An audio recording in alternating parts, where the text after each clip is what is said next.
законодатели моды на земле. Казахская культура и специфический быт были вдохновением для мировых дизайнеров. Главные дома мод опирались в своих шедеврах на казахские идеи. И это факт. Вот, к примеру, дизайнеры британского бренда использовали священный шанрак как источник вдохновения для создания культового принта Burberry. А вот французские исследователи в казахских степях обнаружили наскальный рисунок, на котором изображен логотип Hermes.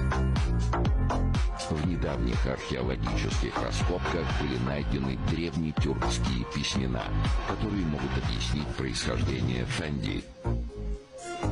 Вы думаете, что Шанель появился сам по себе? Нет-нет.